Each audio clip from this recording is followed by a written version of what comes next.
Hello, my friends, and welcome back. Thank you very much for being with me again today. I noticed that these guys, which is media in this case, they work like this. They have about a week where they promote one idiot, and then after that week, they put him to rest or put her to rest, and they pick another one, and they feature that guy, and then another guy, another guy. This past week was the uh, unfortunate German foreign minister Annalena Baerbock's week. And I made more than I've made in the past year and a half about her ignorance. And I don't know, as I said, she's at the level of a seventh grader, infantile, from an adult perspective. So she's at it again. She says something clear and nice. I think she's gonna be smacked about it because she made many statements, then she retracted, or she just gaslighted us like, oh, you didn't understand what I mean. You know what, beat it, I'm not an idiot. Go off. I know exactly what you said when she said that we're at war with Russia, and then the next day, and then you took it out of context. No, I didn't. No, we didn't. I played a whole video clip of her being herself, an infantile. And the other one, well, Putin should turn around and come back or something like this. He should do 360 degrees turnaround. Again, geometry, I don't think is her strongest point. I know I couldn't figure out what is her stronger point. Maybe being a dumbass. Anyway, sorry, I'm not insulting her. I'm just observing her level. And I think I'm entitled to do that, as anybody else is entitled to see my level and assess it based on their abilities, as I assess her level according to my ability. And this is not to, somehow try to justify my statements, because I don't give up, actually, because I believe in what I say, and I don't have to, oh my God, I give you this, excuse me, I apologize. I don't apologize to nothing here. So let's see what this infantile said. The sanctions against Russia aren't working, says the foreign minister of Germany. This is the suspect. Bravo, bravo, bravo. Exactly, they don't work. So if they don't work, first question is, how hard did you try? You try hard? Okay. If you tried hard, then it seems like it's kind of useless to continue since you are losing. And that's exactly what she's going to say. Unbelievably, she's going to say that. So maybe she's not as dumb as I thought. I'm just kidding. She is. Anyway, so try something else. Stop this. Remediate your economy and the negative impact the stupid sanctions had on you instead of Russia, which she's going to say Russia, not she, Business Insider is going to claim Russian economy actually is booming. Booming. Booing. Boo. Good job, Emil. What? Okay, so it's all right. Let's go and see what's going on here now. Let's change the subject, okay? No, I believe in what I say, right there, booing economy. All right, Germany's foreign minister, Baerbock, said sanctions against Russia are not having an economic impact, per Agence France Presse.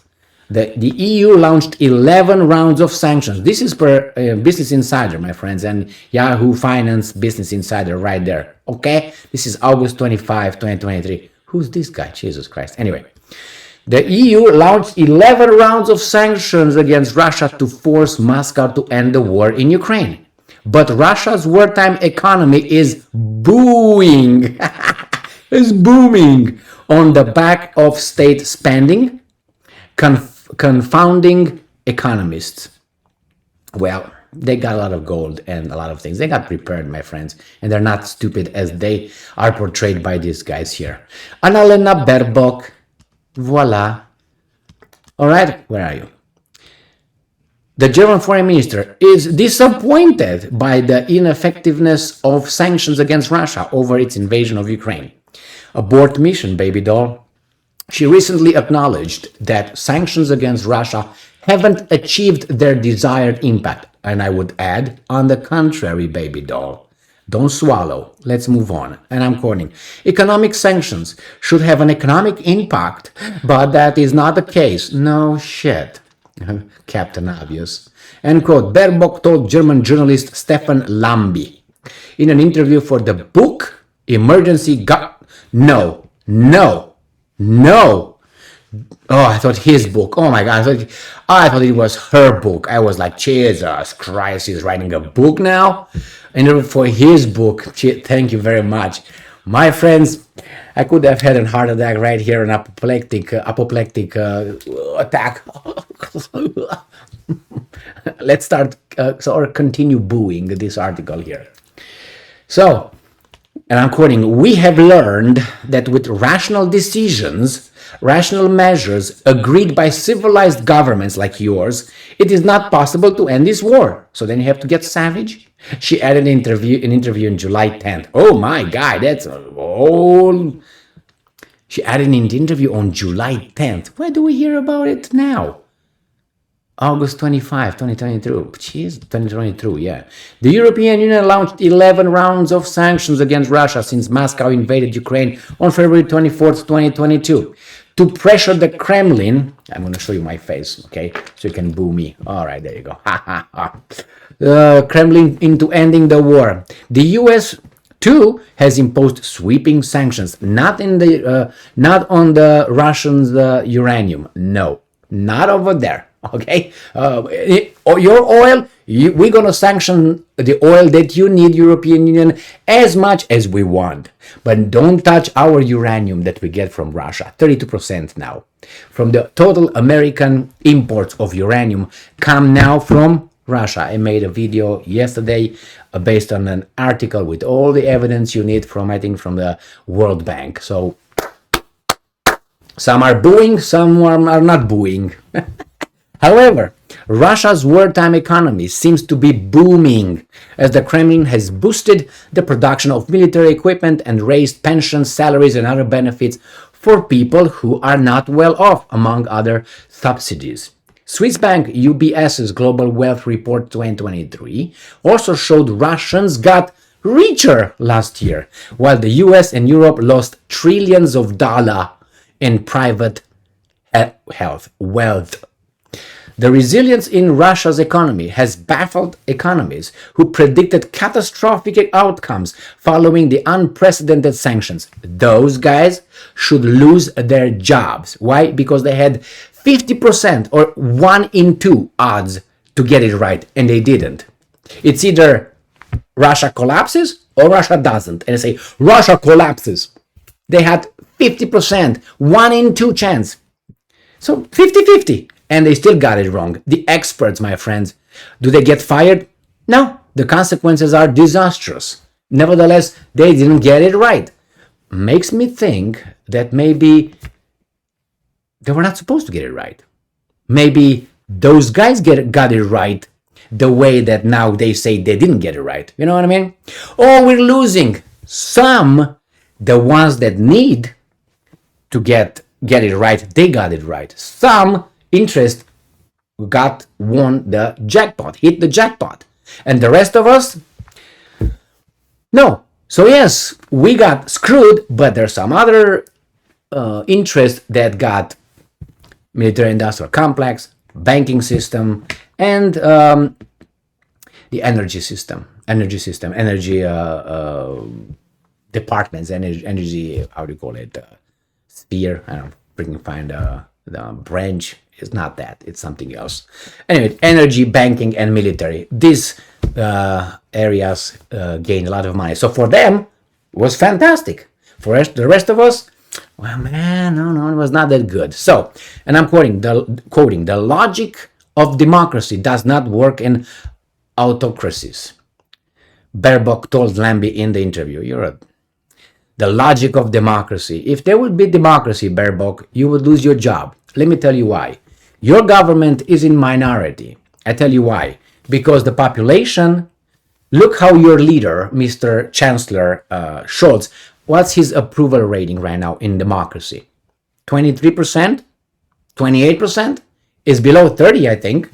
So if he's in below 30, Miss Baerbock, the logic of democracy should tell us that he should be resigned, and you as well, being part of the government, get the hell out of that job that you are insulting, okay? The logic of democracy would dictate that, don't you think?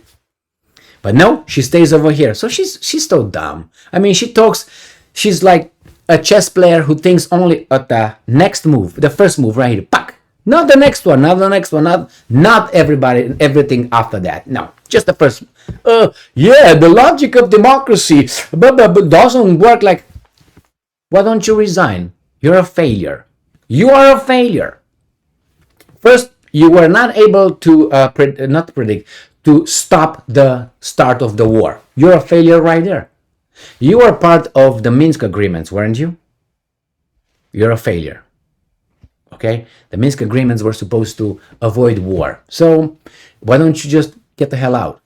And besides, your boss, Mr. Olaf Scholz, is in charge of you, and he's running a minority. He doesn't have the imperium to rule. So the logic of democracy should tell us that he should beat it and get the hell out. And this hasn't happened in 3 days or 3 weeks or 3 months to say, well, it's just a little bit of a dip. It's below, like on the bottom, like a bottom feeder, like carp. There you were bottom feeding for the whole year and a half. You were in a negative. So it's not like something that, so you're failures. You are incompetent. Get out. See, she doesn't know what she's talking about, but I mean, all right, let's see what else is here. Baerbock told her, okay, Germany's foreign ministry did not immediately respond to requests from the insider to come and send outside regular basis out. So here she is, the 7th grader, back in business. Isn't she a beauty? She's that gift that keeps on giving. All right, my friends, they're right. So what should they do? What should they do? Remember, one of the definitions of madness is to do the same thing and expect over and over and over and to expect a different outcome. You know, it's like I do like this and expect anything else but a sound and a little bit of a pain over here. Expect, I don't know, a genie to show up and bring a few ladies of the night or something. That's not going to happen. But if I do this long enough and harder enough, the genie will show up with the ladies of the night. Right about never.